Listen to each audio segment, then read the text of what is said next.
So period miss అయిన ఎన్ని days తర్వాత యూరిన్ ప్రెగ్నెన్సీ టెస్ట్ చేసుకోవాలి, స్కాన్ ఎన్ని డేస్ తర్వాత చేసుకోవాలి. సో జనరలీ పీరియడ్ మిస్ అయిన వెంటనే అంటే ద నెక్స్ట్ డే ఒక 2 డేస్లో మనం యూరిన్ ప్రెగ్నెన్సీ టెస్ట్ చేసుకుంటే అందులో మనకి 2 లైన్స్ వస్తే అది పాజిటివ్ అని అర్థం. లేదు అంటే ఒక 3 డేస్ వరకు ఆగి చూసుకోవచ్చు. సో పాజిటివ్ వచ్చింది, నెక్స్ట్ ఏం చేయాలి? ఎప్పుడైతే మీకు ఈ యూరిన్ ప్రెగ్నెన్సీ టెస్ట్ పాజిటివ్ వచ్చిందో వెంటనే మీరు మీ దగ్గరలో ఉన్న డాక్టర్ని కన్సల్ట్ అవ్వాలి. కన్సల్ట్ అయినప్పుడు మీకు ఇనిషియేట్ చేస్తారు, స్కాన్ అనేది చేస్తారు. ఎందుకు మనం స్కాన్ చేయించుకోవాలి? నేను ఒక 2 మంత్స్ ఆగుతాను డాక్టర్, 2 మంత్స్ ఆగిన తర్వాత నేను స్కాన్ చేయించుకుంటాను అని చాలామంది అంటుంటారు. అది కంప్లీట్గా రాంగ్ అండి, అలా చేయకూడదు.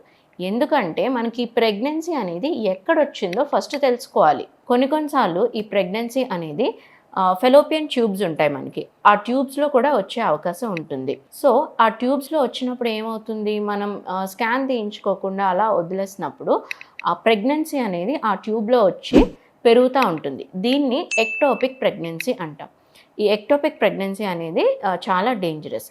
కొన్నిసార్లు ఏమవుతుందంటే ఆ ట్యూబ్‌లో పెరగడం వల్ల ఆ ట్యూబ్ అనేది రప్చర్ అయ్యి లోపల హీమోపెరిటోనియం అయ్యి ఎక్కువ బ్లీడింగ్ అయ్యి కొన్నిసార్లు పేషెంట్ చనిపోయే అవకాశం కూడా ఉంటుంది.